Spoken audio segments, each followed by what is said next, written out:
No Jumper, coolest podcast in the world. And today I'm in here with an absolute legend in the hardcore world, Toby Morse, vocalist of H2O, amongst other projects. How you doing, man? Yes, thank you so much for having me, man. Awesome to have you in here. I was just on your podcast the other day and had a great time. Yeah, I didn't know you even knew H2O was or anything on the podcast. Because, you know, I show up and you're automatically like talking to me about me, and I kind of forget to acknowledge like, yo, I really fuck with what you've been doing for like the last 30 years of your life too, which in retrospect does seem kind of rude.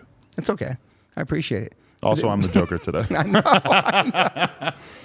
I know. I saw you post on before I came. I was like, is this going to be before or after this happens? But Right.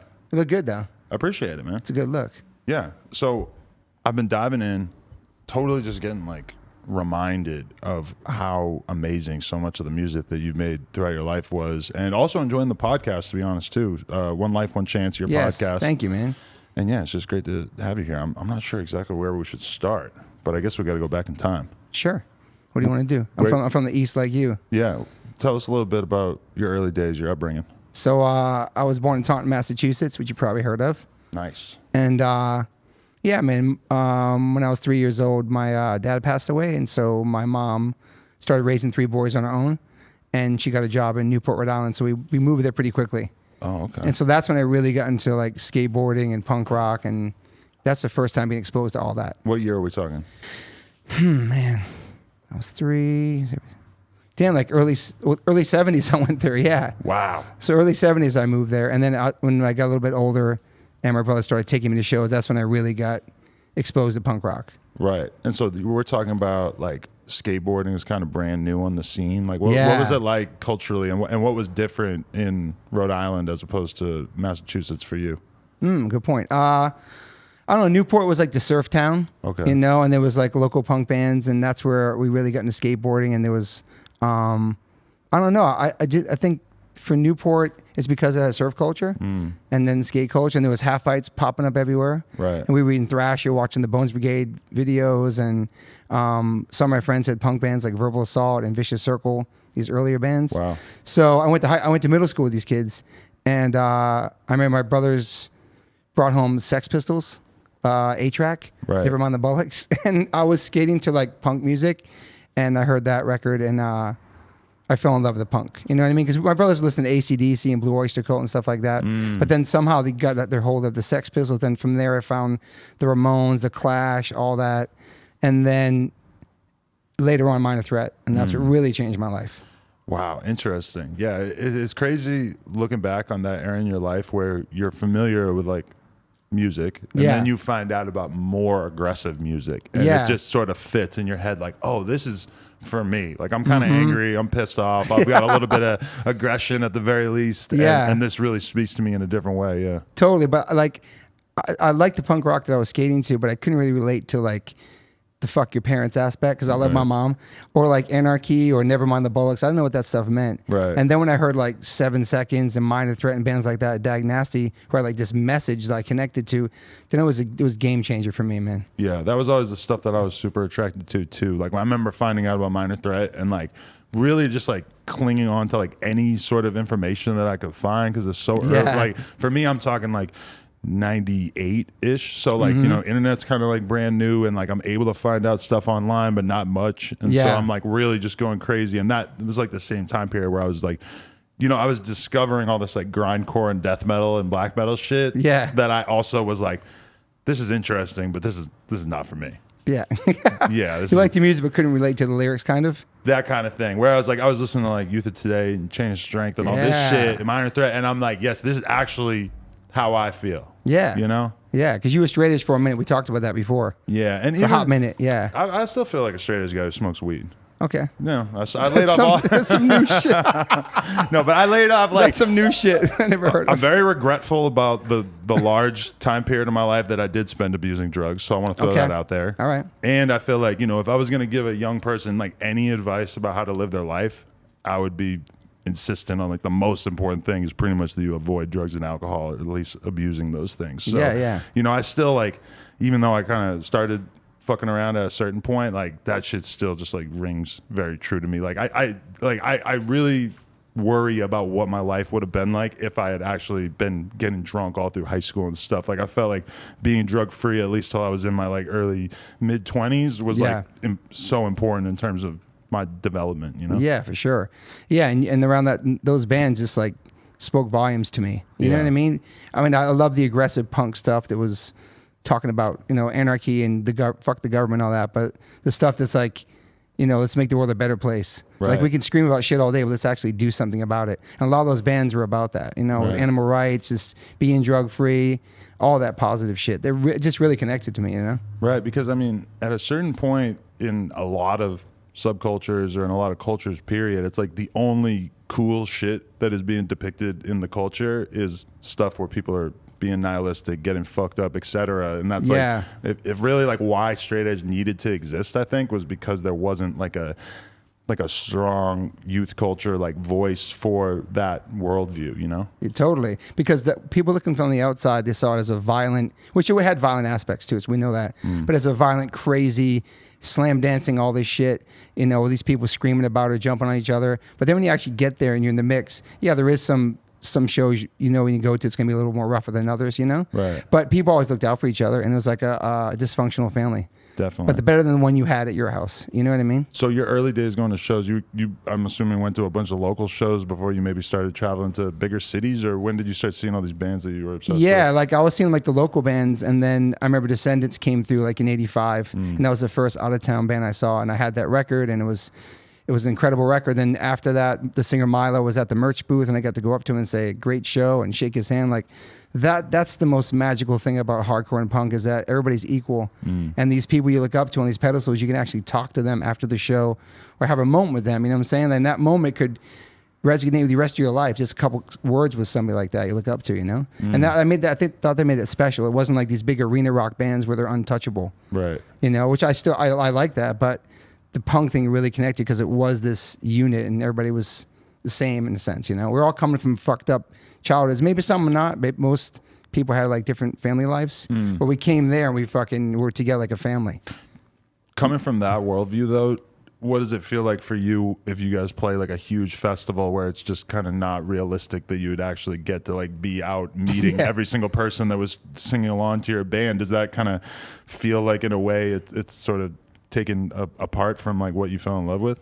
It does, but when we play festivals like that, we're always at the merch booth after. And we make an announcement. We'll be at the merch booth after. Come say hi. Or I'll go in the barricade and I'll go in the crowd. Like, I never like barricades at shows. I get it. Understand the insurance. I get it. These big festivals and these opportunities to play to different audiences. Right. But yeah, it's definitely not the ideal situation for our type of music. You know what I mean? Because there's a lot of memories I have of going to shows early on where I think of things and I'm like, oh, that would never happen now. Like just insurance stuff, like, or, you know, like people just allowing their Elks Hall to become like a place of like, you know, basically gang warfare with people playing guitars in the corner. It's like, sometimes I look back on that shit and I'm like, it feels almost like hardcore existing in 2021 almost sounds like insane in comparison to when I was young, when there just was way less concern for this sort of thing. And it was scary too back then, different places, you know? Definitely. But you were attracted to that kind of element, right? Of going to these places that like nobody really knew what you were into. Oh, I'm into hardcore punk. Like, what the fuck's that? And then you go to these shows on the weekend. It's just energy. I don't know. I can't explain it. It's so special. And people think that, you know, it's too big or whatever they think it is, but it's still very underground. Definitely. You know? Were you starting to envision yourself being in a band and stuff even at this young age? Yeah, so when I moved from Rhode Island, then I moved to like Maryland outside of DC. I started going to all the shows in DC, seeing Fugazi, Scream, all these amazing bands. And then I ended up moving to New York when I was 18. Okay. So when I got to New York, that's when like I started roading, was sick of it all and traveling the world with them at a very young age. Holy shit. Yeah, so even by 18, that's a lot to have done by the time you were 18. Yeah.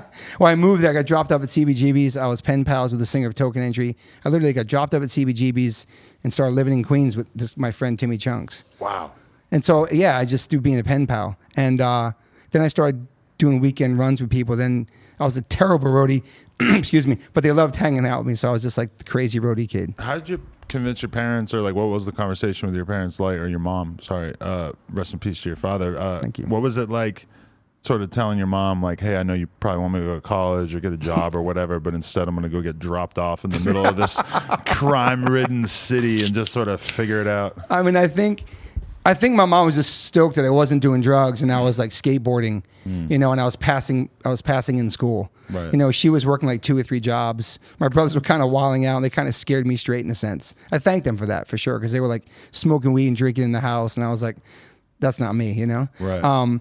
So yeah, I think my mom was just stoked that I was like going to New York to pursue something in music, and I wasn't partying and I was focused. So yeah, I think she really had no choice. I was 18. Right. But she was probably bummed. I was the first one out of my family to like make that move. I was the youngest too, and it was scary. For sure. What was driving you? Like because sometimes I think about that time period in my life where, you know, obviously I didn't spend anywhere near the time on the road that you did, but it was like, you know, any band that I knew could have asked me to go on tour with them, and I would have just gotten the van and just gone. Like, I was just so excited about traveling and being around all these people and stuff. It's almost hard to even remember being that motivated by just experience, you know? Mm-hmm. I think for me, I admired the New York scene. You know, I love the Ramones, I love the hardcore stuff coming out of the CBGBs, that whole Lower East Side thing, and listen to those bands, and then just want to be a part of it somehow. You know, I ended up working across the street from my friend Derek from Sepultura. I was selling shoes in Soho. He was working at a Fat Farm. Then I was working at Roadrunner Records, and then Concrete. All these different places I was working, but also roadieing on the weekends. And I just started going on tour, and then I realized that like I felt like I started writing like notes and diaries on tour, and I started thinking maybe I could do this. I have some shit I want to talk about, you know? I'm tired of being the guy in the background. I'm just the roadie guy who, like, you know, fixes some chords. I was losing drum pieces in every city. I was a terrible drum tech. Shout out to Armand, sick of it all. Sorry about that. But I was just a hyperactive friend they brought with them, and I was like, I want to say something. I want to be up front. And I just started writing songs, and then made a demo, and I just started really pushing it, like making stickers and promoting this band that had really only one song. Then we started jumping on stage with different people. Rancid would have us on stage. Biohazard. We're jumping on doing this one song called we were called H2O. Right. It was a joke. So you came up with the name in what year? Probably 1993 or 92 or 3. That's This insane. H2O, pure straight edge. It was going to be like this.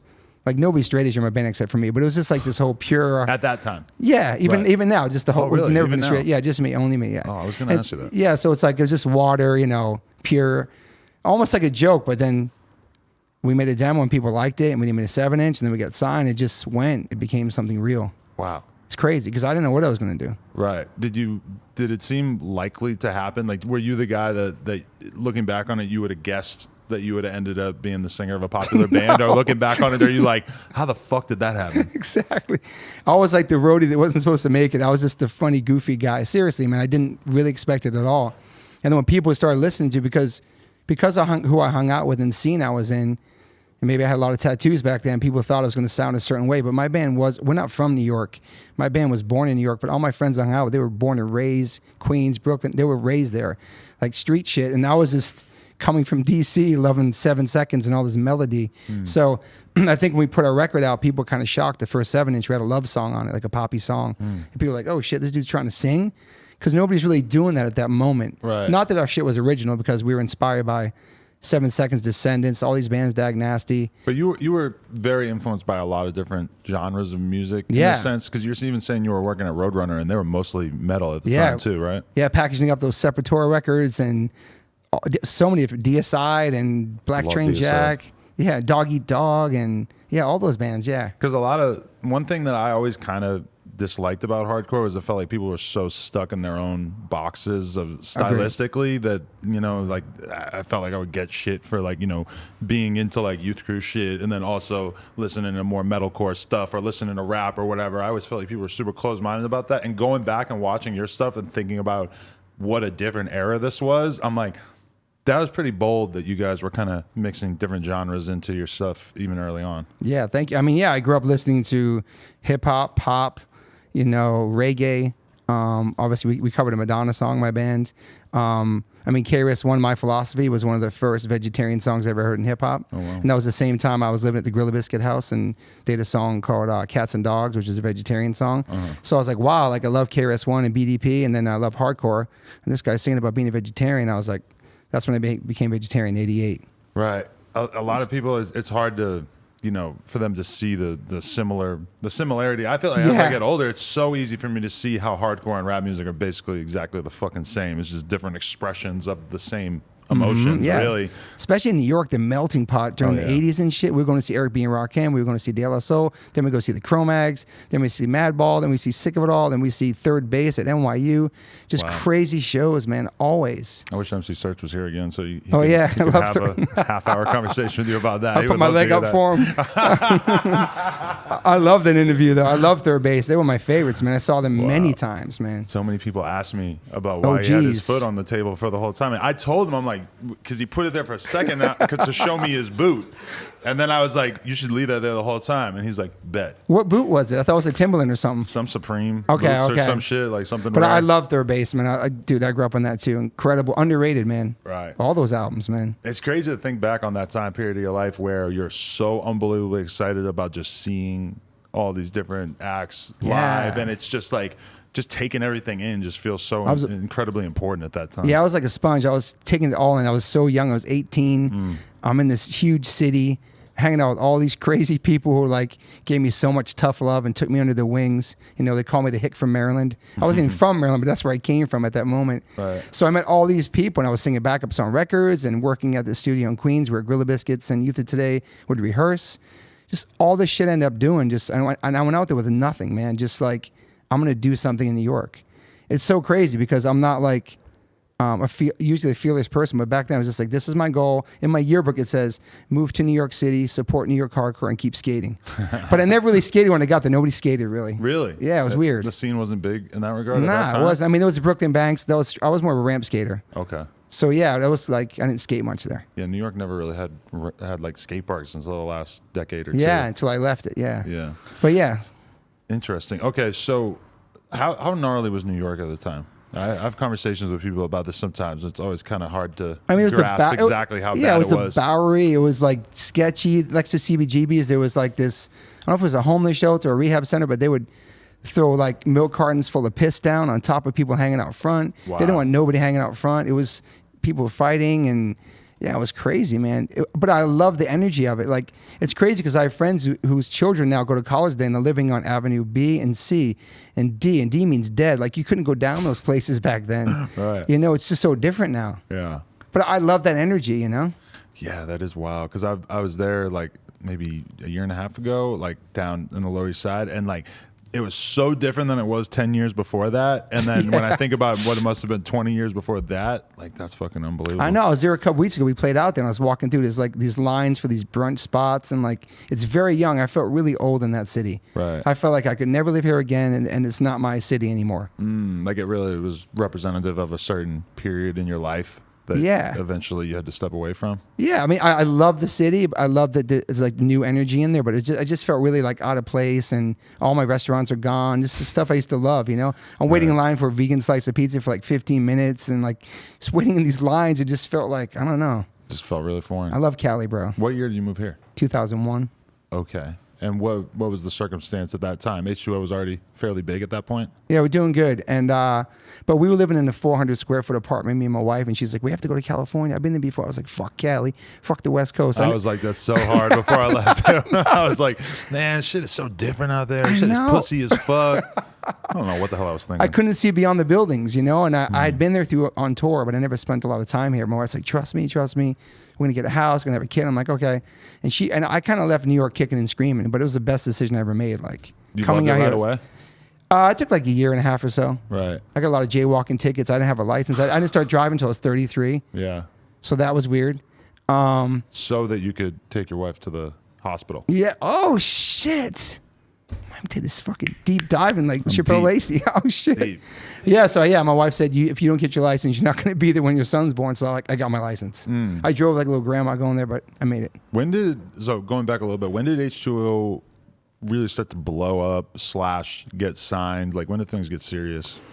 So we made the demo, and then we started playing shows, and then we had a 7-inch, and then we recorded these songs, and then we were gonna try to shop them, or not shop them, play them for some friends at labels. But Blackout Records was there from the beginning, our friends' label, so they put our first album out, And I think Sheer Terror was on the label too at the time. When we put that, we just started touring. And what happened was we played a show in New York one weekend, and on Monday our booking agent got a phone call from Dickie from the Boss Tones. He's like, "Oh, Dickie was at H2O shows this weekend. He really liked them. We'd love to take him on tour." And Boss Tones just took us out, dude. And that like changed everything for us. What year? 96. 96, yeah, because I remember fondly like Boss Tones being just every other song on the radio in Massachusetts / New Hampshire on WAF. Oh my God, that was all that they would fucking play for a few years there. And it was, God, do you ever go back to your ska memories? Any ska bands you still listen to? I mean, maybe the Boss Tones. I was never a ska head though. You didn't really get into were it? You? Don't tell me. What do you got? Very briefly though. I was like 13 and I went to ska show, like a couple ska shows for Real like Big a year. Fish? I was super into them. I bought their CD from Walmart and had all the swears bleeped out. I was bummed. I didn't even know that was a thing until I'm like 13, just listening to this album. Like, this doesn't sound right. Wow, they had Sellout. That was their big song. Yes. Huge. You were a ska head. Wow. I mean, very briefly when I was, you know. Did you like the Boss Tones too, though? Yeah, yeah. So sick. I thought they were sick because they were like kind of tough too. Yeah, and Dickie, Rewind, my first show I ever saw was Impact Unit. That was his first hardcore band. That was in Rhode Island. That was Right, yeah. one of the 5 shows he played. I saw that. Wow. So, yeah, so they kind of changed our lives, showed us how to go on tour, how to treat other bands, how to be respectful, how to be on time. Just everything. They were so professional. That made you realize what being like a real professional touring band could kind of really turn into. Yeah, it definitely only lasted on that tour because we were never on time to sound checks and shit. But they did really inspire us. And then once their record blew up, let's face it, they went all over the radio. They took us back on tour. And they were the same humble dudes. And like, they're just like the best. Wow. That's so sick. Yeah, they stayed the same. There was always something really fascinating to me that they could seem kind of tough with a horn section. You know, that didn't really make. Well, they're Boston, first of all, so. Right, and but all the ska bands that I liked, you know, is like always kind of a little bit of guilt in the back of my head. Like, this shit is really soft. Like, this shit is really, really weak. Like, in a lot of ways. Like, this shit is too positive. This does not speak to my worldview, you know? Like, I was like a really like angry young kid. Like, it was just a little too fluffy for me, a lot of it, you know. Did you like pop punk stuff too? Yeah, definitely. But it was also like as I got older, I was able to like accept that I liked it more. Yeah. Whereas when I was young, I really like couldn't see myself identifying with stuff that was a little bit happier. You know. I get you. So after the record came out, we toured like crazy on that record. And then I did the Warped Tour, which was a really game changer for us. In what year? 97 or 8 probably. Okay. Because I was it the one I remember going to Warped Tour in '98 and seeing like Black Eyed Peas, Eminem. I was on that one. That was the one. That you was guys were on? 99. That was one of them. Yeah. See, and I remember Deftones. Now that I think of it, I can definitely remember seeing H2O on the bill and stuff. I'm not sure if I actually saw you guys at that time, but fucking yeah, okay, that makes sense. That was very a much sick tour, man. And you guys are like one of the only hardcore bands that was able to actually like fit into that scene in a lot of ways, in part because the music was a little bit more catchy and melodic. stuff, right? Yeah, for sure. For sure. Then that's when we signed Epitaph, and that was almost another game changer for us. Really? That took it to a totally different level? Yeah, the Rancid guys really loved the first album. They were trying to get us originally on there, and then we put out the first record. They brought that to Brett Gurewitz, and he's like, I love it. Let's do it. And so we got signed. It was all because of Rancid. How would you describe your motivation at that time? Like, were you guys really trying to be a huge, like, I'm sure you're looking at like Blink 182 and shit, and you're kind of seeing how big a punk band could get. Yeah, that was 94 was like the year they said punk broke. So it was a little after that. But yeah, I mean, Epitaph, we were the first East Coast band to be on there, like New York hardcore band to be on Epitaph. Right. So that was a big deal. But were you thinking like we could really be fucking huge, or was that tempting to you even? I don't know, because we were grinding, but we weren't making a lot of money. We were just staying on the road like 6 to 8 months a year. And we would just do it because we loved it. We'd be fun. We were making money, but it wasn't like, we're going to be rich off this. We never really thought about that. We never had like, try to have a hit song or have a big radio, anything like that. We're just making music. And there wasn't any kind of pressure on you to do more commercially? Not an Epitaph. Okay. But that was later when my brother really wanted us to go and sign to MCA. Okay. Make that move, because Blink was on there and Newfound Glory was on there, our friends. And what year was that he tried to make that move? 2001 we did that. Okay. And moved here right after that. Yeah. And it's just crazy because it's like throughout, if you were a punk fan throughout the 90s and stuff, you just got all these bands that you love, and then they just sort of hit a wall where they just decided that they had to go with a major. Yeah. And then they always have, you know, kind of a different period in their career after that. Like, was that a bad experience overall for you guys? It's interesting because it wasn't really That record, I love that record. I talked about this yesterday. Is that I didn't write any songs on that record. It's the first one I ever really didn't write anything on that record. I was in the middle of me and my wife were moving out here. We were relocating. We talked about having a kid and just everything in mind. And I kind of let my brother and take the reins on that record. I have no regrets on it, but I feel like if it was re-recorded with a different producer, it would have the same edge as the other records because live, those songs stand up.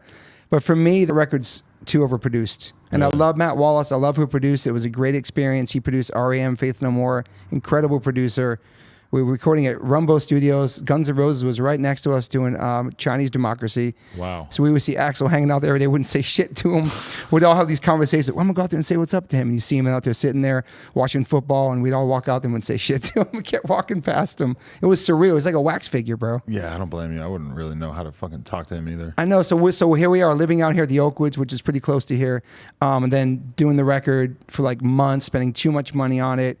And I love the songs, but I just feel like they were overproduced. And it did pretty well. And people tell me today, like, that was their first album they ever heard from H2O. I'm like, really? And that's when message boards were popping, bro. You sellouts. They were flipping on us back then. That's when message boards were really just strong with that shit. But now people say they love it, and it's a classic, and they think it's great. But I never really... There's only a couple songs I love on the record. I feel like it's like that in rap, too, where all the stuff that you are called a sellout for in the 90s is now, like, the biggest...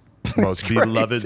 I mean, try telling a bunch of like rap fans these days that like Mo Money, Mo Problems was like massively hated and looked upon as like all those early huge. Puffy songs that were like, you know, samples from 80 songs and stuff. I mean, hip hop purists talked about that shit like it was evil incarnate at that time. Wow. And now people look at it like the greatest stuff that's ever come from. It's so interesting, genre. right? Yeah. Because back then it was cool to hate things. And if you signed to a major label, no matter what, you're a sellout. Even before they hear your album, if you were on Epitaph or Fat Records, there was diehard fans to those labels who would support all the releases of it. Right. And that was really cool and special. It was a big family. So when we left Epitaph, Brett Gerwitz like, hey, if you guys want to come back, then come back. And so lucky for us, you know, after a year or two touring on that record, MCA kind of crumbled, like Universal bought it or something. It kind of diminished. Okay. So we could just walk away, which is totally unheard of in a major label deal. Normally that's like kind of how bands die. Yeah, it is. Yeah. And they call it MCA, like the Music Cemetery of America or something like that. So anyway, we were just burnt, and we took like a 7-year hiatus of making albums after that. Really? Because what did you do with yourself? I moved out here. Okay. I was working for Golden Voice. I was working at the Fonda for a minute. And then me and Chad from Newfound Glory started a group called Hazen Street with Freddie Madball and Hoya and Mackie and Dave Kenny from Angels and Airwaves. And that thing really... that just put us on the road for like 2 years. You did 2 years touring with that? Yeah. And did that feel like what was the motivation with that? Because when I was watching the Hazen Street stuff last night, I was just thinking about how you kind of took the genre mashing to even like a further extent with that. Even my girl who like does not know shit about hardcore was like, she's like, this is like a rap song that turns into a pop punk song, huh? I'm like, yeah. Pretty much, because Chad Newfound Glory was a big part of that. Right. And he's a great songwriter, and he's great with melodies. And yeah, we just wanted to do something together. Me and Chad were talking about doing a side thing. And he's like, who would you want? I was like, I'd love to do something with Freddie. We hit up Hoya and Mackie. He was in Fun Loving Criminals and Cro-Mags, many others. They were down. So we started doing demos out here, making these demos that were like super poppy with really crazy, violent, and street lyrics. Right. I don't know. I love that experience and working with them, and I'm really proud of that record. And Howard Benson did it, pretty big producer, and it was just cool because Freddie and Hoya had never been on a major before, so it was a new experience for them. You know, right. We're shooting a video in New York and Lower East Side. We have like a trailer with like a boy worked at Nike. We had all of our gear laced up in there. It was just total fucking fantasy. It was crazy, but it was a fun experience. And our first tours was Story of the Year when they're massive, and then we go on tour with POD in the U.S. We do Warped Tour. We go to Japan with Newfound Glory and Yellow Card.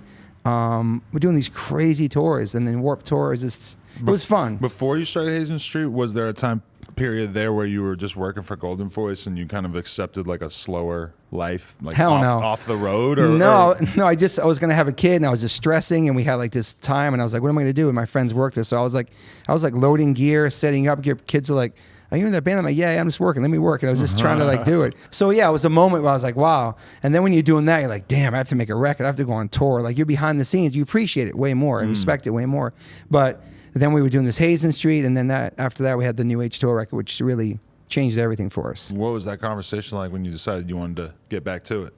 The conversation was that it's been like 7 years. We should make a record. And Chris from Bridge 9 in Boston hit us up. And he's like, hey, man, it's been 7 years. And I really think I'd like to put your next record out. And Chad Gilbert had been hitting me up saying, hey, I know I'd love to produce your record. And he was starting to do that. Right. And so the timing and everything was just perfect with that. Hardcore bands never really break up, huh? No. There's been so many bands where I had like when I was young, when I'm like 18, 19, like I remember I went to a Suicide File, their last show. Okay.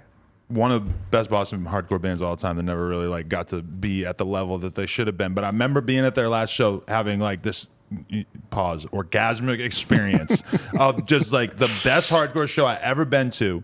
And then they were back together like a year and a half later. And I'm like, fuck. Nothing is real. Nothing is real.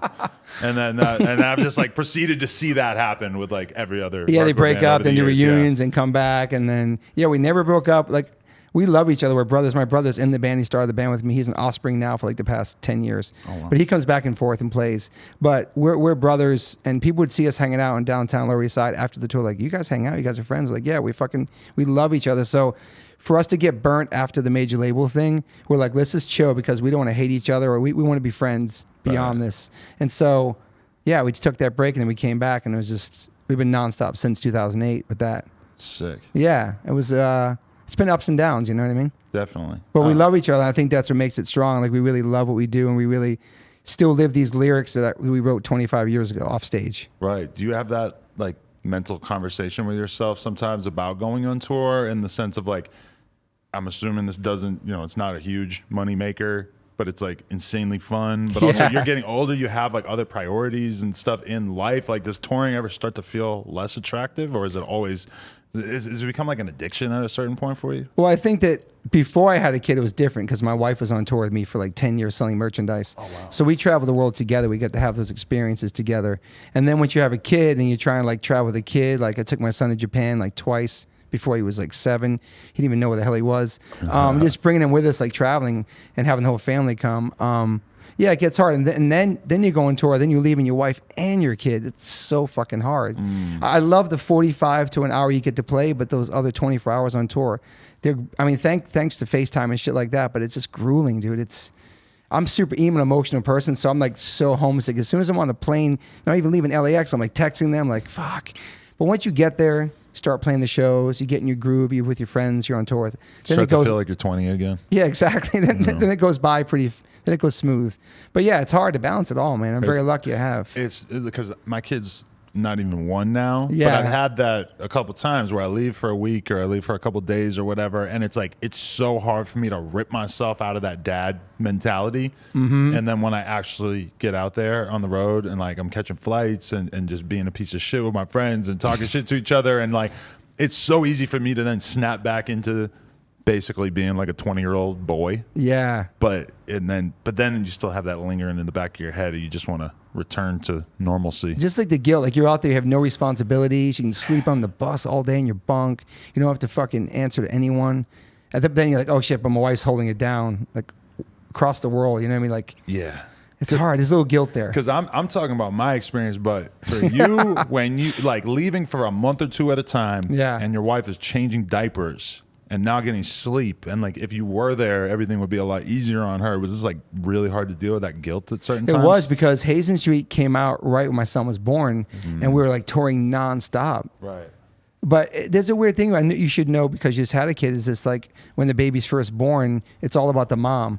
And it's like, I was sitting there waiting, like, what do I do? Am I just going to be the diaper guy? Like, what do I, it's like, you're trying to get this connection, but it's really about her. For the first couple weeks, even a month, I felt really, it was weird. It was a weird thing for me to see my wife transition from my best friend and my wife to become a mom within like 24 hours. Isn't that crazy when you leave the hospital and like, here's your kid, take care of the rest of his life. The second you get home and you just sort of realize like, oh, it's just us. And we got to make sure that this thing stays alive. This is pretty intense. I know, forever. So then leaving my wife, I felt like that was the best time to go because my son didn't know what the hell was going on. He was a little baby, so I could just leave and come back. Yeah. It was perfect timing for that. It's such a tricky role to fit into because the kid only wants the mom.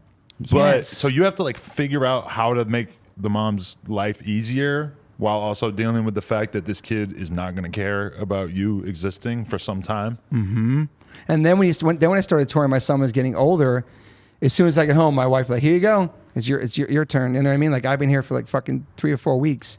But then you come home and like, I'm the fun dad. Let's go do these crazy things. But no, my wife's like, no, I got rules going on everywhere you're gone. Like, you know what I mean? It's hard to like, because you feel that guilt of not being there. And then when you get in there, you're like, let's go to the movies. Let's go do this stuff. Nobody's got school tomorrow, but daddy's home. But I learned quick that doesn't really work.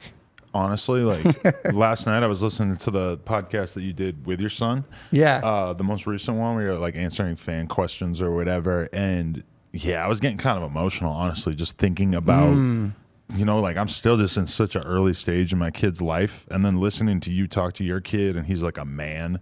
He's got hobbies.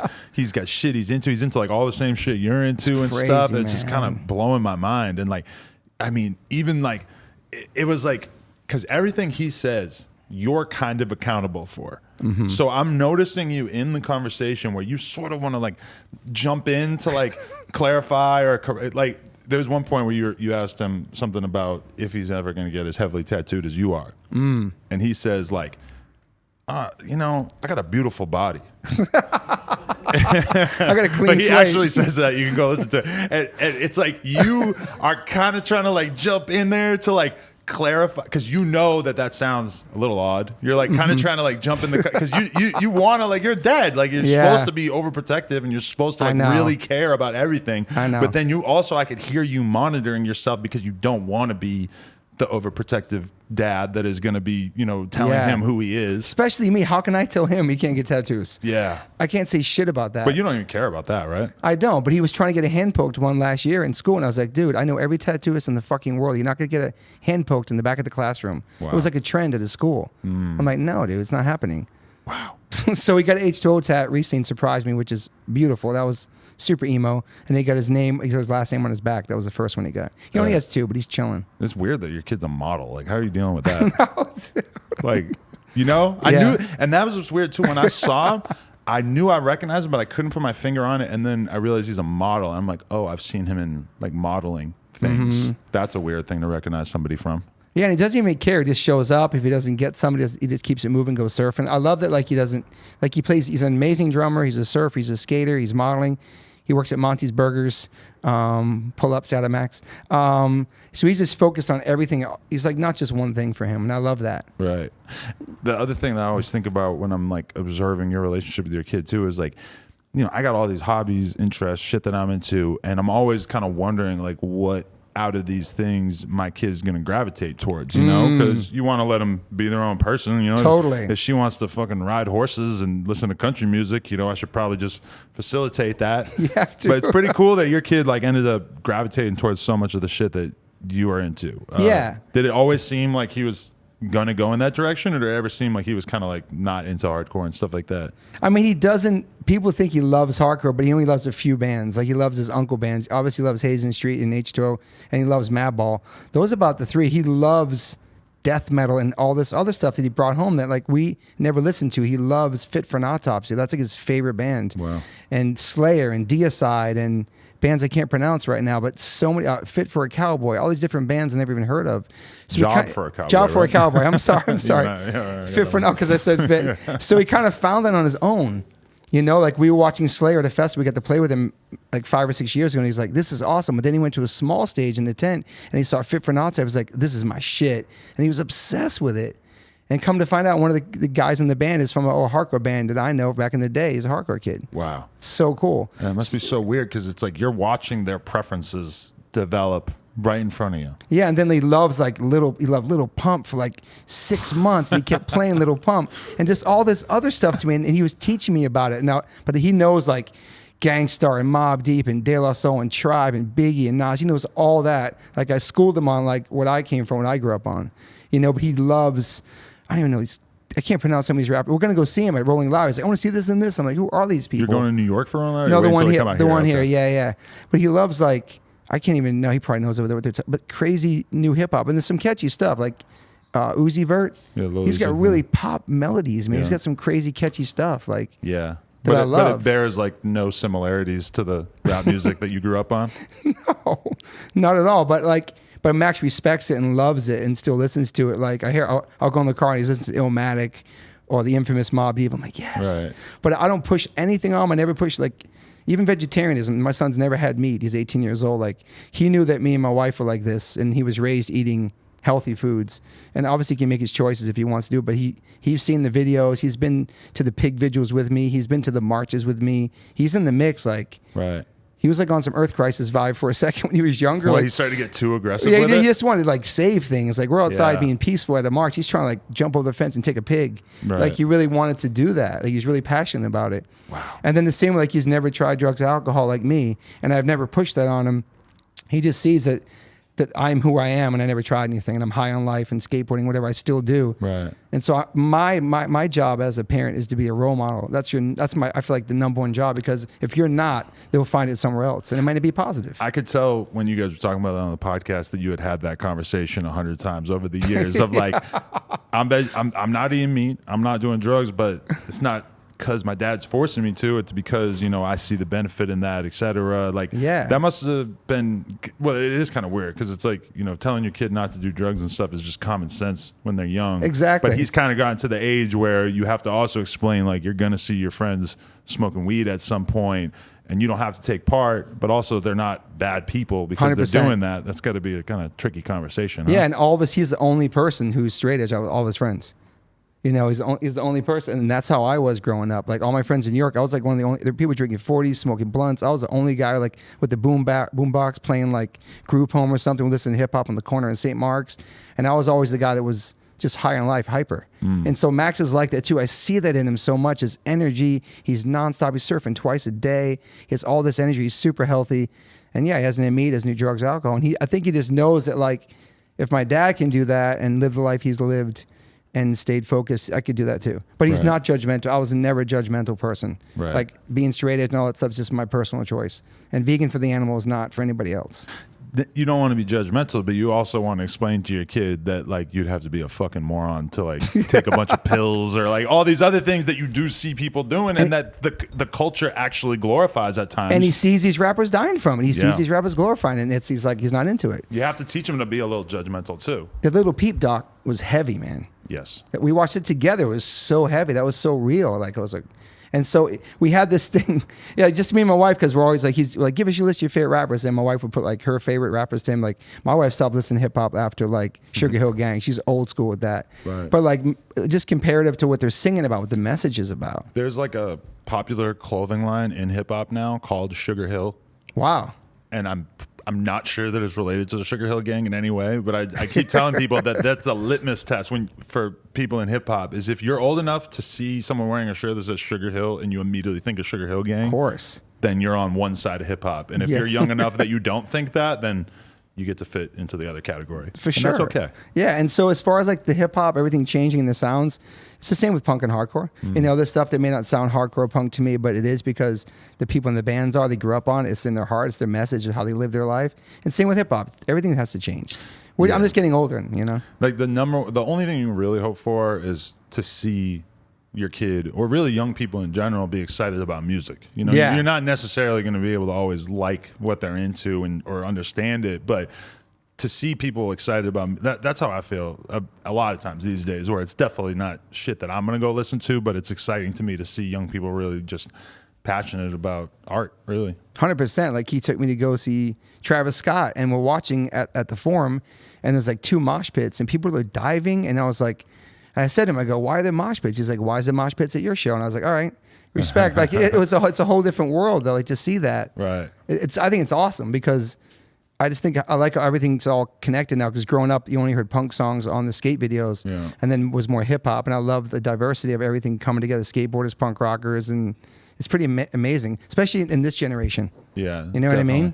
Yeah. And it is kind of, it's sometimes I wish that the young people who love rap music were like a little bit more open to like aggressive music and stuff. Sometimes it feels like they might wear a fucking Metallica shirt, but like sonically, like when I actually like play hardcore music around people who don't listen to hardcore at all, it's like they just have no fucking clue what this is. And it's like I want to explain to them that like this is pretty much just the rock version of rap culture in a lot of ways. Like a lot of this stuff I grew up on is like extremely similar culturally. Sometimes they're not really willing to necessarily give it enough time to get that. But yeah, I mean, I think Public Enemy was punk when they first came out, and still are. Like what they were singing about was not being sung up on the radio anywhere. You know, that was so fucking punk. That's very true. And when NWA too, when they came out, I was like, holy shit. Has your edge ever been tested? No. Hardest time. Never really even like really gave it a thought. You know what's crazy? I had no peer pressure in high school. I was a break dancer in high school. I taught break dancing, and I was like the kind of crazy kid in school, the hyperactive kid, skateboarder. And they accepted me. Your real friend. What I found out was your real friends will accept you for who you are. If you're not drinking, if you go on the keg parties, you're the one chilling, drinking a soda. They should love you for who you are, not if you're not participating in that stuff. And I really found that out really fast in high school. But then when you go into the real world, where you're in the scene where people are drinking and partying, they're like, oh, he's just a straight edge guy. Nobody really was like, yo, you should try this, man up. Like, you're an adult now. Right. They never were like that. It was so much love and respect because there was other people like me in the scene. But then when you get into like adult life and you're like going to these school meetings or you go into like some parent's house and everybody's drinking cocktails and shit and you're just hanging out like, I don't drink. What do you mean you don't drink? I never drank before. What do you mean? Why? They think you're a recovering alcoholic. Yeah.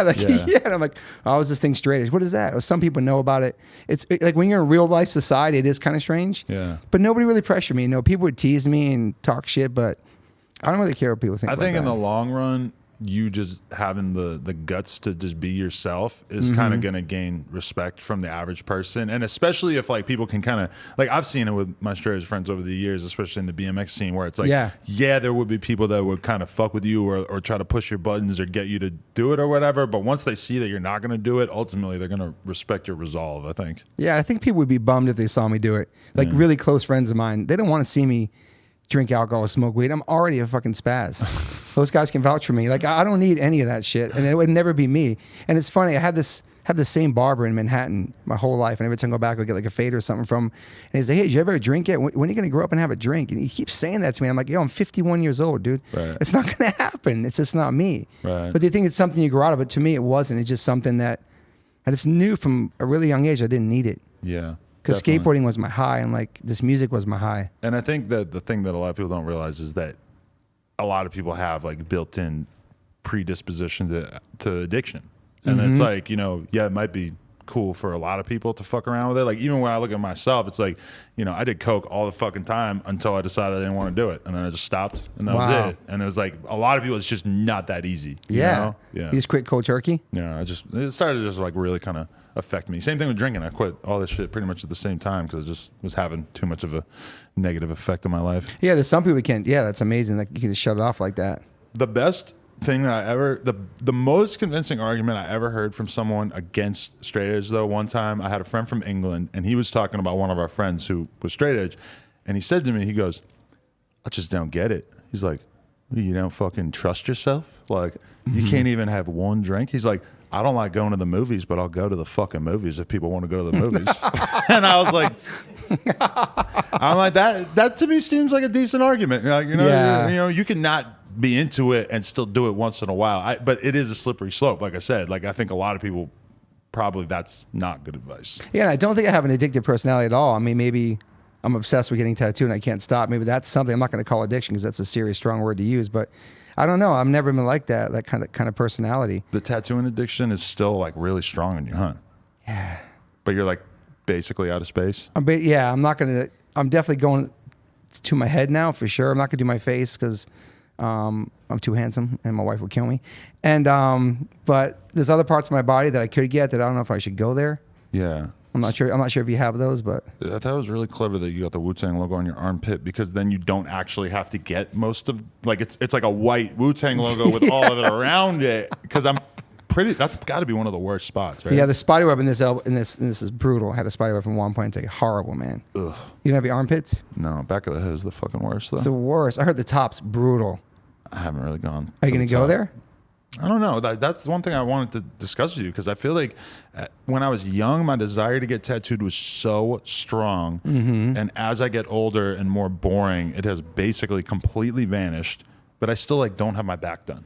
Yeah. And I feel like I look like a fucking idiot.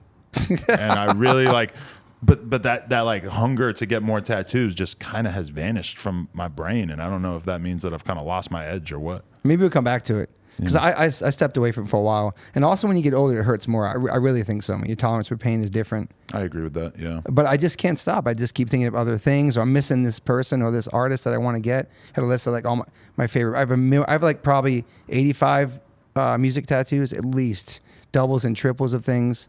It's easy for you to still keep finding things that mean enough to you to keep getting tattooed. For sure. I feel like that's part of the problem too, is that when I was younger, like I just had like all these things that seemed like they were so important to me. And now for like the last 5-6 years of my life, I've basically been just like building this business / I have a kid now. Like that's the kind of thing that stands out. Like, okay, my kid's name, I would get a tattoo of that. Yeah. But it's like, there's just like, and even this is going to sound kind of dark, but like at first when I started doing this, I would get tattoos of the rappers who died. Like, dudes I was really close with. Yeah. There's too many now. It's like, it's honestly kind of just, I lost so many people that the idea of getting all their names tattooed is like, I'm going to look like a fucking phone book or something at a certain point. That's heavy. Yeah, man. Yeah. I don't know. I think it's something that, I don't think I'm going to grow out of it, and I love it. And there's something about the pain and getting tattooed, but the head does hurt. I put earplugs in my ears the other day when I had my head tattooed, because I think when I blocked out the sound, it made it easier for some reason. Really? I don't know. It's like when when I go to the dentist, I wear AirPods or whatever, so I can't hear the thing, and it makes it a little easier. There's something about the rattling of your skull that with the needle banging brutal, into your, man. yeah, that I've never, even with the gel, the numbing gel, do you do that? They tried it recently. It didn't really work for me, Really? man. Ooh, I've had great experiences with that. Really? Yeah, getting tattooed and just like not feeling shit. You know what's the worst? The palms is the worst. Damn, how long ago did you get that done? No, that looks really good. He did with Dan Smith's incredible with the palms. He killed it. Stays in so good. How long ago did you get that done though? 7 years maybe. And it still looks like that? Yeah. I've never seen it still look that good. That's Shout out to Dan insane. Smith. Yeah, he kills it. Yeah. Holy That's shit. really, really terrible pain, bro. Yeah, it felt bad. Yeah, your hands like it's bad, And man. the recovery, you're just it's like this for like weeks. It all hurts though. You gotta fuck the couch. What's that? You can't jerk off. You know, you gotta. Oh shit! That's just where my mind went. I hear you, bro. Yeah, it's hard, man. I'll get you a fleshlight. What is that? I don't know what that is. It's like a really high-end pocket pussy, basically. Oh my god, man. Yeah. I'm good. Okay. Won't go down that alley. Yeah. What do you consider, like, aside from still doing shows and touring with H2O and stuff, like where's your current passion for hardcore and shit lie? Like, I mean, I love doing the podcast. Love having conversations with all these people that inspired me growing up and coming on and talking to people all connected to music. Like, that's been really therapeutic for me. Just having conversations. I love playing live shows. But being off for like 2 years, it's kind of hard to think about going on tour and playing more than a couple shows, because we played only 7 this year. But I love being home. I love doing the pod. I love creating things and doing merchandise. I've been doing that for like over 15 years on our websites, making limited merch and cool things. Right. And but the pod's really been something I started just for fun. It still is for fun, but it's become, I don't know, I just love it so much. Do you remember what year you started the podcast? Only like 2 years ago, man. Oh, only 2 years. Like 2018 probably. Who were 3 you years. looking at as inspiration or influence? Because I listened to Jamie Josta's podcast a bunch when it first came out. I listened to a shitload of his episodes. It's funny you said that, because he told me I should start a podcast. Oh, wow. He sent me my Focusrite. He said, you got to do this. He was the most person that told me I should do it. And I started because he told me I should start one. Wow. He's the main cat. That's awesome. And my friend Trevor. Yeah. So like, I just started having conversations, and I don't know, I love it. I just love talking to people. It's just a different way to talk about the things that I still love, you know, Yeah. with the people who like inspire me to do what I do. Definitely. And just having you on, because I knew you're connected from skateboarding and punk rock and all that. I knew that, you know, Yeah. No, East yeah. Coast. I mean, it is kind of crazy to just hear you say that, because it's like, I've built like a whole business around basically podcasting. Yeah. But when I hear you say that, it just reminded me that I would totally do it for free. You know, like that when I started, I didn't have any kind of idea that I could ever turn this into a business or whatever. Yeah. But it really is like, like if I didn't have a podcast right now, I would start a podcast to just have conversations with whoever I could talk to, because there are important people that maybe it would be hard to get them on the phone for an hour. Yeah. To just like pick their brain and sort of figure out like how they do things or why they do certain things. But you know, that really was a big reason why I started the podcast, is just realizing like, oh, then I can ask somewhat important people to sit down and talk to me, and there's like a value add for them because it goes on YouTube and shit, and they could get something out of the world hearing that conversation. But I just wanted to have the conversation because I figured that it would help me learn, you know? 100%. So it's been therapeutic for you too? Oh, you think? Yeah. And just really like, you know, you're trying to figure out what you want to do with your life. Yeah. Talking to thousands of important people who've accomplished important things with their life, you know, I don't think there's anything that could get you closer to figuring out, like, you know, the best strategy. Yeah, you're really good at it too, man. I watched many episodes here, so yeah, it's just cool to be in this, be here now. It's cool. No, I appreciate it. Yeah, like I had a girl on here recently who was just like, she's like, how do you do this? Like, podcasting is so hard. And I'm just like, what is the hard part? I'm like, we're just fucking sitting here talking. Like, chilling. what is hard about this? She's like, oh, I edit my podcast so much. Like, there's so many things we take out. I'm like, I could never dream of taking anything out of. Like, you don't edit nothing really, huh? Maybe if somebody says something like terrible, or, you know, like something awkward once in a while, but not really. Yeah, I love it. It's just a good flow and good vibe. You have such good, diverse people on here too. I appreciate it. I love we had Danny Dalba was on. It was awesome. Travie. Yeah. And that's a fun part. Like, there's only so many rappers. It's like, it's just kind of You've covered a lot, man. That I'm gonna go in different directions. I got like, you know, Vlad. He interviews like fucking mafia guys and shit like that, and I'm kind of dipping my toe in the hardcore world and whatnot. Yeah, it's awesome. It's part of your roots, part of your history. Yeah, definitely. And I feel like people just need to like see it as one and the same, like rap and hardcore. Like how we saw, like we talked before on my pod about like how if you felt weird for liking hip hop and punk at the same time, but fuck that, you can listen to everything. It's like, yeah, it makes you who you are, inspires you in sort of ways. You learn so much about all different cultures and everything with listening to both. It's so easy to have the hardcore blinders on and just listen to one style of music, but I don't know. That was never for me, man. Do you think most kids are like that who are into hardcore these days, or do you think the average hardcore kid is actually listening to rap, listening to different types of music as well? I think kids are way open-minded now.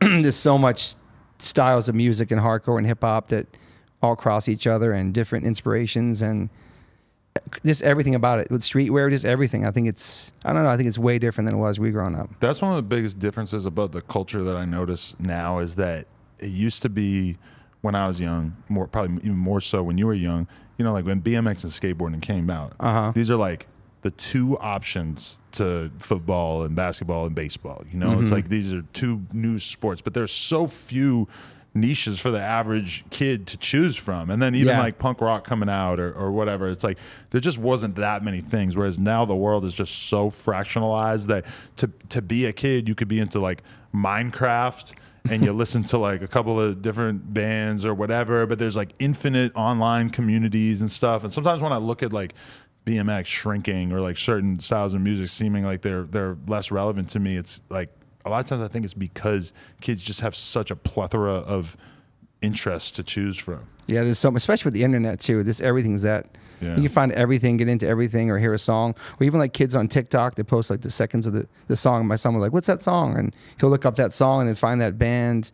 Stuff like that too, man. Kids are really like learning about music. I'll go to the Twitch homepage and I'll see some Twitch dude that's, you know, 18 and he's got like 80,000 people watching him, and I'm just like, that's like 80,000 people that could have been out like skateboarding or riding bikes or, you know, watching TV, I guess is probably like more likely what they would have been doing instead of being on Twitch or whatever. But like that one person has a Twitch community of 80,000 fucking people that are being occupied for the next couple hours or whatever to just watch them sit there and hang out. And I can't be mad at it because that's the direction the world's gone. But it's certainly a very different reality than the one we grew up in. We're so lucky we're outside so much, skating, going to shows, just living, hanging out with your friends. I'm so happy to grow up in that time, you know, because all my son knows and your kid's going to know is the internet, you know what I mean? Like all this, it's going to be there. How much do you protect your kid from the internet, though? How much did you want him to be sort of shielded from all the terrible things that go on there? I mean, at first, obviously, we had like the logins and all that stuff. We were logged into his stuff, his socials when he was really younger, just making sure no creeps. You know what I mean? It wasn't him; it was more like people. Yeah. So, there's another thing like with my son is that like we have so much open communication, which I think is so important that we have a trust there. And I know my son's not going to do dumb shit. He knows what right from wrong. He knows what happens to you if you do stupid things, and he knows about the internet. He knows about just everything and anything, especially being on social media a lot. But when you have this communication and you have this trust that we have, is that I feel like if your kid knows you trust him, they're not going to go around doing shady shit, because my parents know where I'm at and they trust, they know what I'm doing. I told them I'll be here and I'm here, and we have that. I'm so fucking lucky. So my son's 18 now, obviously, but like just growing up, we always had this open communication. I feel like that's so important with your kid, because you want to have that for, you know, as long as you can.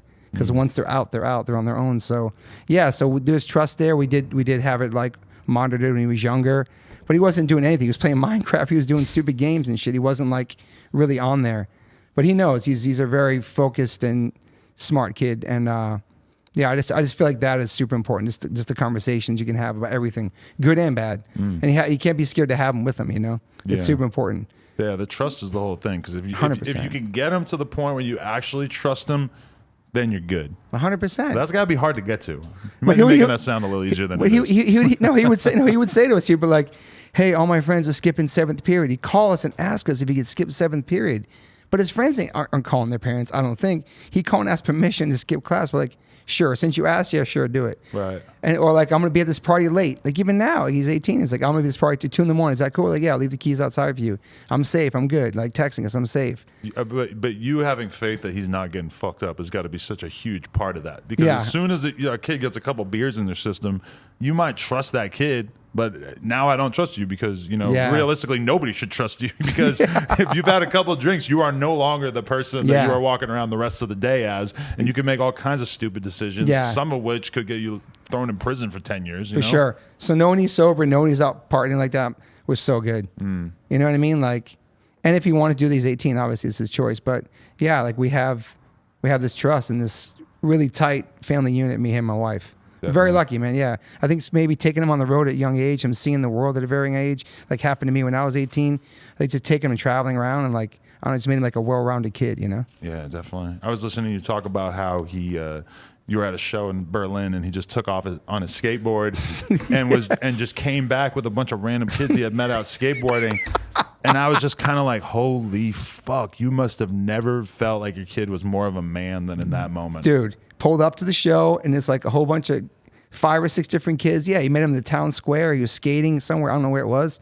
And they came to the show. They'd never been to a punk show in their life. And then all of a sudden I turn around, they're all standing behind our drummer and we're playing this crazy show and people are diving and shit. They were like, filming. They're like, what the fuck's going on? Right. We just met this American kid. He brought us to his dad's fucking punk show. Right. Yeah, that was a crazy moment. That was crazy because first of all, he's out there by himself in a foreign country. Right. Just skating, trying to find a skate spot. And you made a bunch of friends. It didn't go wrong. You came back to hang out with them and stuff. It's like, that's really just proving that he's capable of like going out into the world and doing things. And when he talks to you, he looks you in the eye. He's very approachable. He's very kind. He has conversations with adults. He's not shy. He's just a very straightforward kid, you know, like. And that's how I kind of was when I first got to New York. I also, you know, maybe later on I became like that. But yeah, he's very, very outgoing kid, you know? Yeah. Very lucky, man. You wrote one of the greatest old man hardcore songs of all time, but like actually like very early in your career with that What Happened song, which I love so much.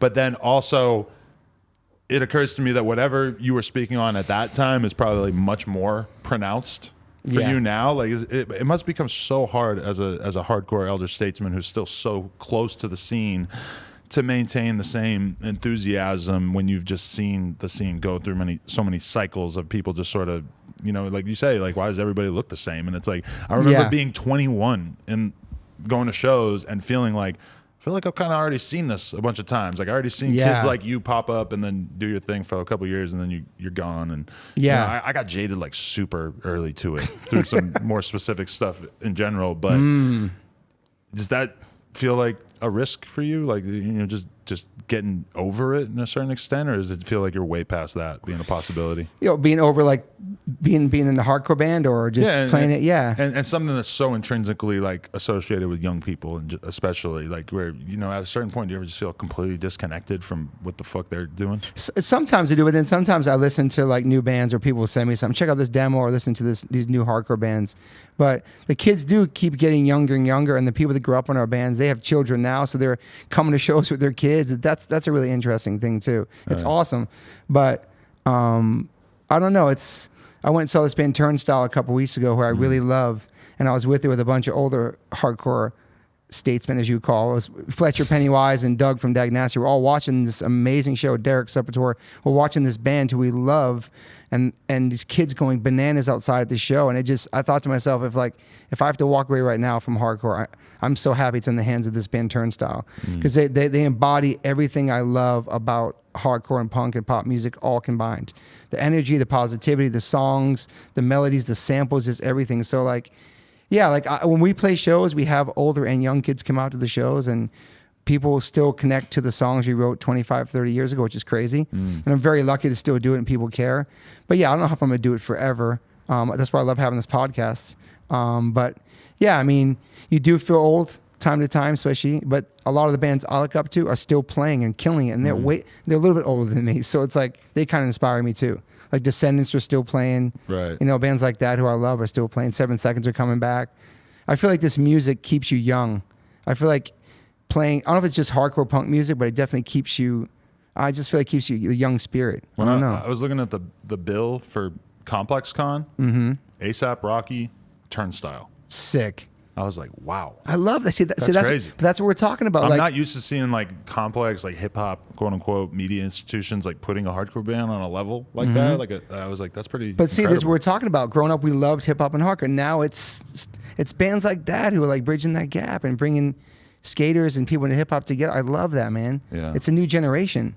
100%. And they're super inspiring, and they're so good live, and their record's amazing. And I don't know, I love what the hardcore and all that is sounding like now and doing now. Right. And it's never died. It's just changed different styles or sounds throughout the years, you know? 100%. Some might be more metal and some might be more melodic, but it comes from the same place. So like, yeah, I mean, I'll stop playing when people stop coming, you know? Like I still love it. I get excited to play. I still have energy on stage. I love crowd participation. I love playing these songs. I still love my band members.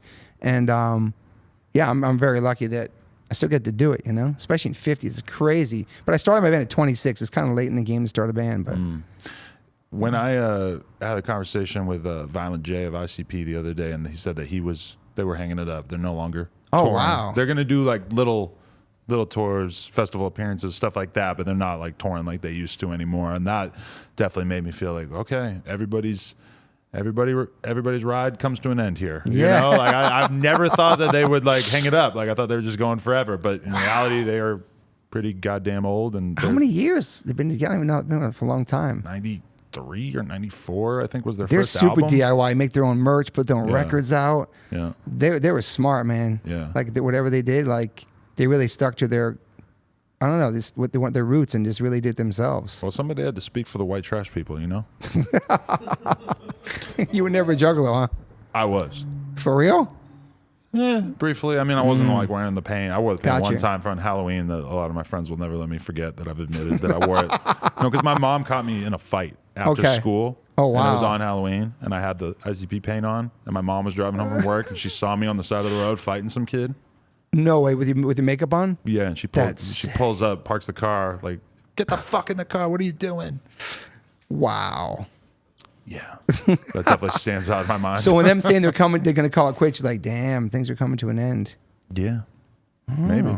Never know. I think hardcore and punk's so different. I don't know, man. It's just because there's always young kids getting into it, listen to the old songs or the records, or I don't know. I just feel like it just keeps recycling. Do you ever have the conversation with yourself or with other people about sort of what needs to happen for hardcore to become like a bigger force in the culture, or for more people to get turned on to it? Are you concerned with that? You think about that much? Because I do have those kind of conversations with, like, you know, in the BMX world, they have that conversation. How do we make more kids get into riding bikes? In the poker world, I've had that conversation. Like, how do we get younger people to be interested in poker like they used to be? Are you concerned with that kind of evangelism for hardcore, or is that something that you're like, if it dies, it dies. If it's big, it's big, and it is. Yeah, I mean, it's had its ups and downs in hardcore, like being big and being small. It's never died though. Yeah. There's always different like scenes that break off. Kids putting on their own shows, putting out their own fanzines, putting shows on in basements, still happening. So like, it's never really, and that's what I love about hardcore and punk. People always say like, oh, like all these bands got big and they were on MTV and all that stuff, but all those bands that did that, they only helped all of us. Like a lot of those bands that came from where we came from and they had that success, they always took all of our bands on tour, like wore our t-shirts, or like I remember Blink-182 wore a H2O shirt in the Adam Song video, and that shirt blew up and put H2O kind of on the map. That was like what the world was like at that time, that you guys could basically like get a huge publicity boost from somebody in Blink-182 just wearing the shirt. Just wearing the shirt, and all of a sudden Hot Topic wanted to carry it or something back then, or some store, like, but just because they were our friends and they're repping each other, like that's amazing. So I feel like a lot of like we have a song called Bootstrapped. It's about pulling up other bands, and I feel like a lot of bands do that. They take new bands on tour, and then that's kind of been the thing, and it keeps this stuff alive. Everybody looking out for each other. Even the bigger bands, like I said, like that all helps all of us. Like us being signed to Epitaph after Offspring sold like 30 million albums, that all helped us. Helped all the bands. That then they could sign our friends Agnostic Front and sign Madball and the Bouncing Souls and all that. It all helped each other.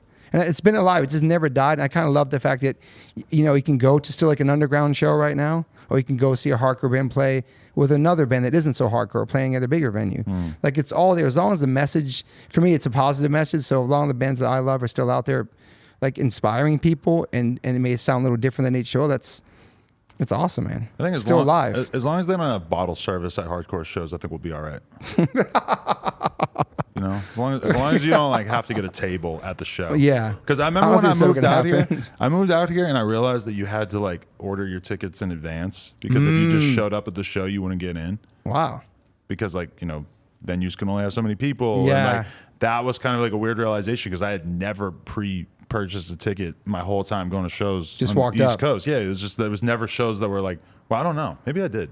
Maybe I'm totally lying. Did you go to hardcore shows out here? And it was different than East Coast, obviously. Definitely, because there was just way less people getting the shit beat out of them. Way different vibe. In Boston. Like, Circle pits out here. Yeah, I mean, I was going to shows like that, the Boston Beatdown 2 era, basically, which is like probably one of the most violent hardcore scenes of all time, I'm guessing. And you were going out there in the early 90s probably, right? Late 90s, early 2000s, yeah. Did you go to hardcore shows in New York at all? Because I knew you were going up there. When I moved there in 2004, I would go to some shows here and there, but then I also kind of realized pretty quickly that like the friend element was a huge part of why I had gotten into going to shows, period. And I had a ton of friends in Boston. Yeah. And then when I moved to New York City, it was just like kind of different.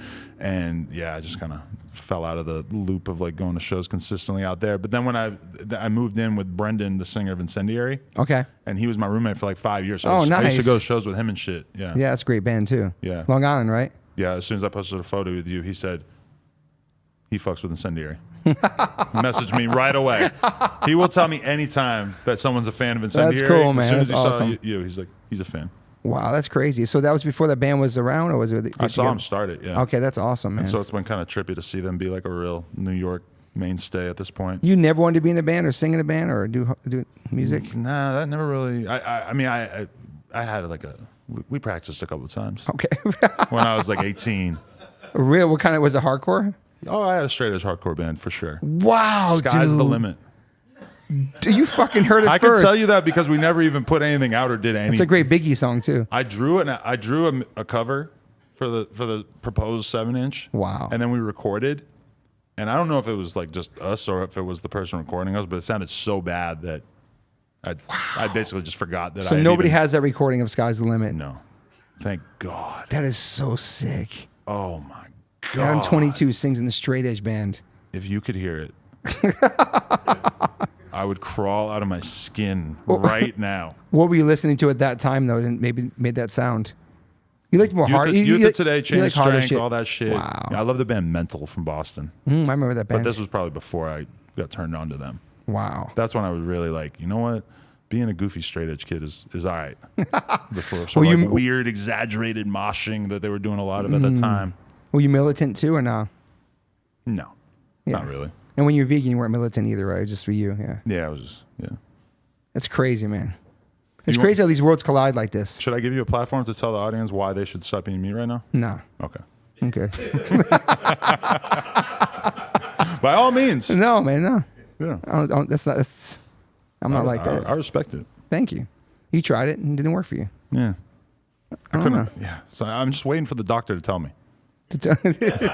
You know? I feel like it's got to happen sooner or later. I hear you. I have friends who are like, you know, they loved eating meat, and then one day the doctor was like, listen, this ain't working for you. Oh, wow. And they had to get used to it. or you have to be gluten free or something. Yeah, just various things. Well, yeah. Yeah, I don't know. I feel like, yeah, I would never.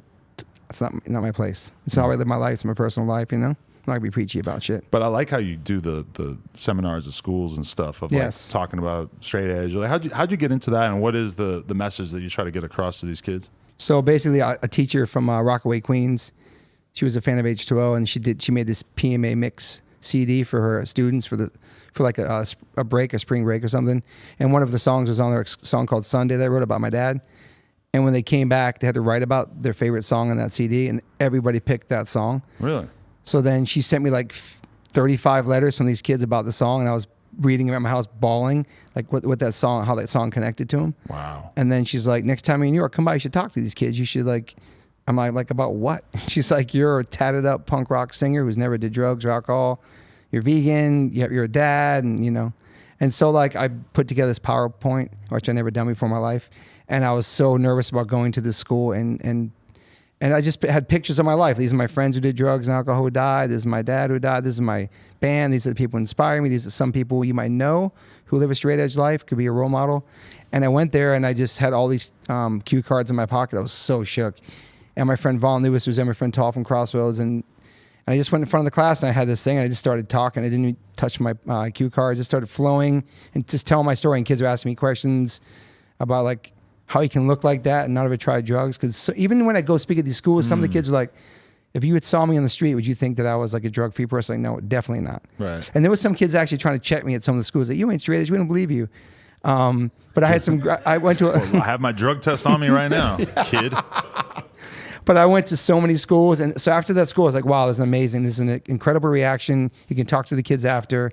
Kids were handing me like pictures of like, I don't know, one life, just handing me pieces of paper they wrote on. And then I started going to more schools, and then more people came out from the hardcore community who were like, I'm a teacher, I'm a principal, I'm on the board of directors, I'm on the PTA. Come to our kids' school, let's go. We grew up in your band. And that's how it kind of started grassroots until I got my nonprofit. And that took like a year to get. But yeah, it was really fun. And then like, I wasn't really doing much there. We kind of on a hiatus as well. And once I made that next record, we went on tour. But I loved it so much, and I met so many cool people, and there's so many cool people from the scene out there doing good things in the school communities and stuff. And I did something. Carson, they gave me the city gave me an award a couple years ago for what I was doing. And wow. It was just cool. And you meet a lot of cool kids, and some kids who had the same kind of upbringing that I have, grown up with a single parent or lost their parents. But a lot of those kids, like literally all their potential role models, if they're into, you know, rap music or whatever, are going to be people who at least somewhat talk about drugs, alcohol, stuff like that. So I think it is super important to be able to have that conversation with kids, let them know that they don't have to do that. Yeah, I can't say, because I'm sure a lot of people, there's a lot of kids in those high schools that I spoke at that tried things before. I never tried anything. So I really can't, I'm not like, mine's like not intervention, it's more prevention. Here's me, this is the life I live, this is how I live my life, this is my friends you might know that might inspire you to do so. And you can live your life and do this and not have to do that and not feel the peer pressure. But it wasn't preachy at all. It was just me talking. And I think that's why I wasn't there with a suit. I had t-shirts. I wasn't like wearing a suit, and it wasn't dare. It wasn't telling kids, you shouldn't have scared straight. Like, you shouldn't do this. It was like, hey, I didn't do this. These are my friends who died. These are my friends who are alive because they didn't, you know what I'm saying? So it was just very real. And I think that connected with the kids, you know what I mean? And I still have kids come up to me now or hit me up, oh, you came to my school like 5 or 6 years ago or something. Right. And it's not about, check out my band. It's none of that shit. It's just like, this is me. This is about the person, you know? It was crazy. I never expected to do something like that. Yeah, that's kind of like a religion, huh? PMA at this point? Yeah, it's trial, yeah. Like you said to me, you're like, do you consider yourself a positive or negative person on our interview? When I said I consider myself a very positive person, it was like, you were like, yes. You're like, he's on our side. And I appreciate it though, because I kind of like feel like pretty negative towards a lot of other things besides myself. But in terms of like waking up every day and being excited about just doing shit, I 100% relate to that. But like not knowing you personally, I see you as you're doing what you love. You be your own fucking boss. You have a beautiful family. You're living good. You're healthy. You know, you run your own life. That's an amazing, man. Like you made all that happen. It's like super positive, inspiring. You know what I mean? Like for me, looking at you, I'm like, there's no reason for this guy to be angry. He has a fucking great life. Works out every day.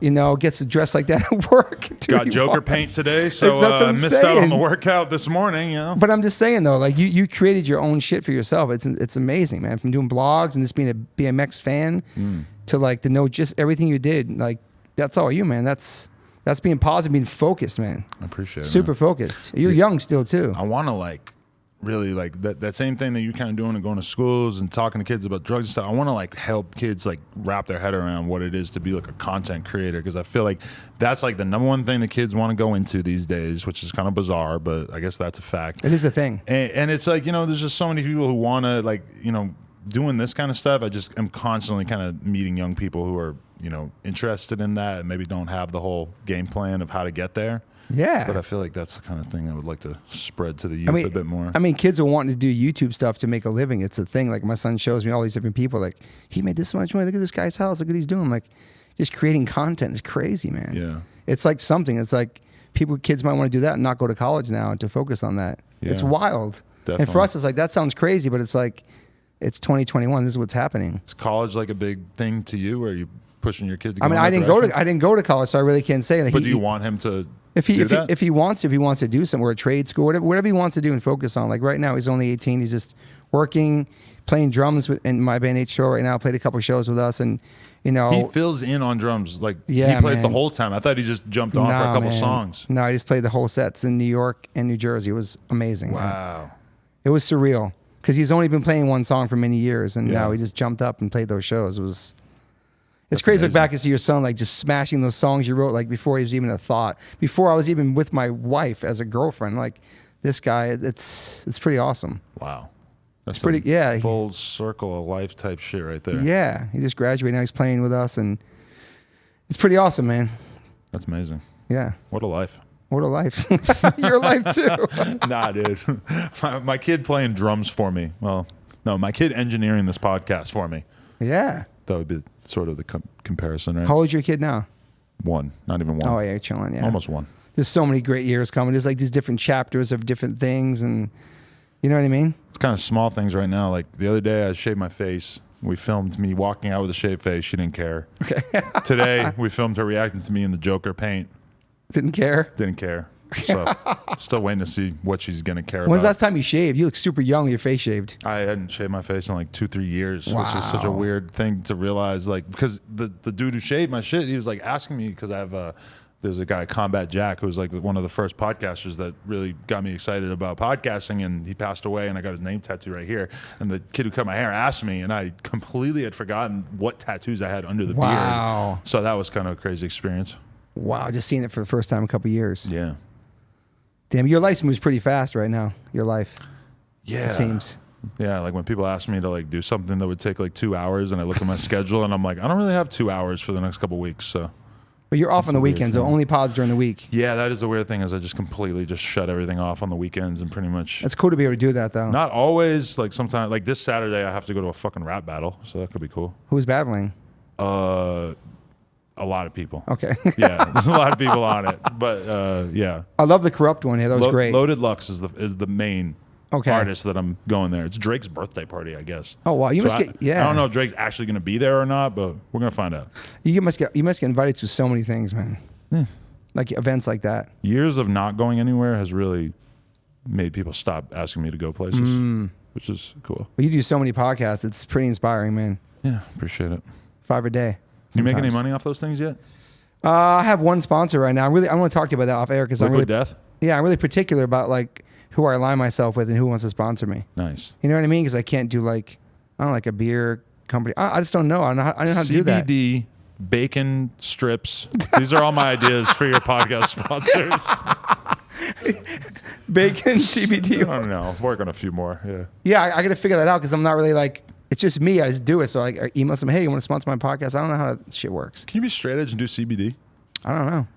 I've never done that. You don't want to be the one throwing down the gauntlet here. No, no. I don't know. There's no THC in there or something like that, right? There's no THC in it.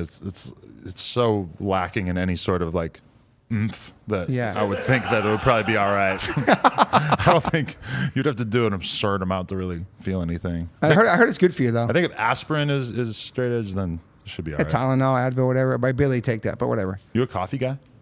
I was a coffee guy and I quit in March. It was maybe too jittery, shittery, Really? dehydrated. Were you drinking like a lot of it? No, just one a day, but I don't need that shit. It made me so. I was trying to fit in with my friends who are like, let's get a coffee, let's be adults. Right. And then like I have to shit myself, or then I have to take a power nap, or then I get dehydrated or get super jittery. Yeah. It's not for me, man. Yeah. And my friends can vouch for me, like, I don't need the coffee, bro. But I did like the taste. It was nice. I respect that. Yeah, I feel like I have the coffee on deck when I'm doing these like marathon interview days because it's like I always need something to be able to sort of like peak my energy level a little bit. You know? Yeah. I don't know. Yeah. I mean, there is something I guess I could plug my friend's mate latte. Oh yeah, we just got a case of those. Yeah, Yeah. yerba mate. It's got really good caffeine. It's natural. It's got mushrooms in it, which I hate, but it comes from the Amazons in South America. Look at this plug, motherfucker! And it's got pure caffeine in it, Nice. and that's what I've been drinking because it's just like it's a tea. Oh, well, I gotta try that. You have to try. We have some here for you. Nice. And I say some Liquid Death. You like it? I did enjoy it, and Sick. a couple of my friends did say like, "Why the hell are you drinking a beer?" Like middle of the day. Shout out AD. He definitely said that to me. I love that people think that. Yeah. Yeah. This is awesome. It was really awesome being here, man. This is cool. No, yeah, appreciate it. It was awesome having you stop by, man. I'm glad we got to link up. You came to my podcast, and yeah, it was really cool, man. For sure. How long you been in that apartment? We got the house in 2003. Oh, okay.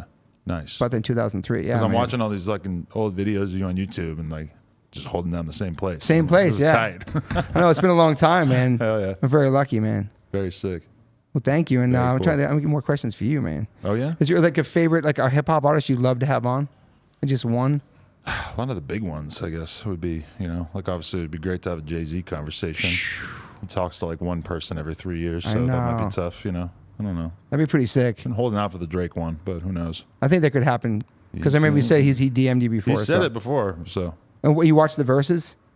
he. No, did you watch the do verses? I? Big Daddy Kane, KRS One. I didn't watch It's that. incredible, man. Yeah, I would love to actually like get into the groove of it, but a lot of times I just feel like I'm already consuming so much hip hop content that I just kind of like It's gotta be drained. section off my brain at a certain point. Yeah, I think it's turn it off. This is your life all week long. Sometimes.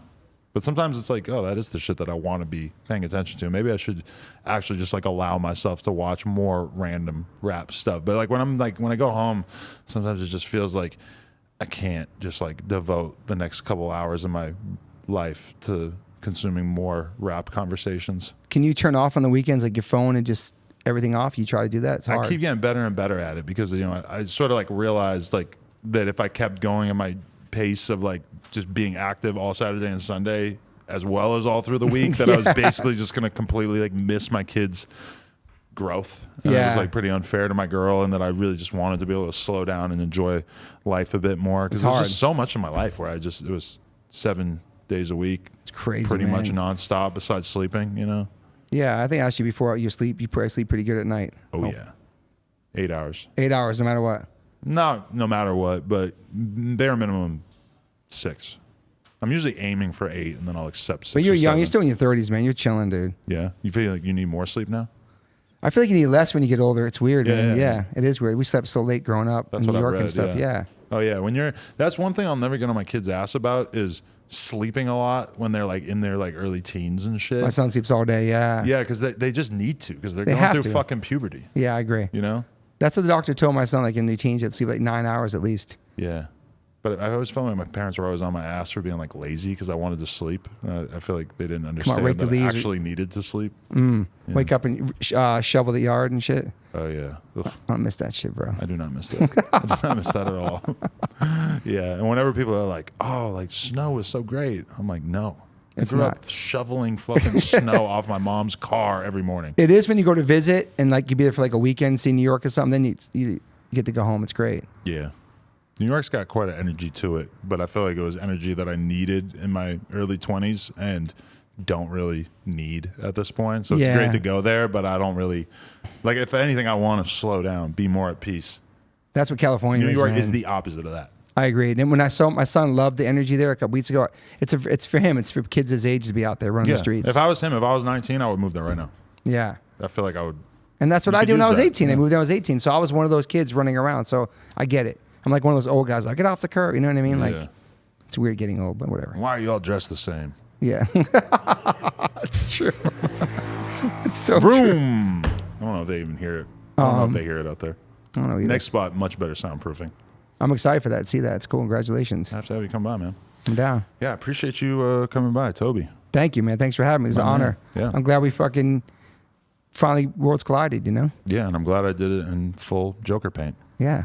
It wasn't weird at all. And we barely acknowledged it. I know. It looks good. Now I just know you as that, your face. Thank you. You see the teeth? Teeth are sick. The fact that she did the teeth had me pretty hyped. It's really, so that's just for today only? Oh, yeah. What are you going to do for Halloween? You got to top this shit. I don't know. I've been thinking about it. Fuck.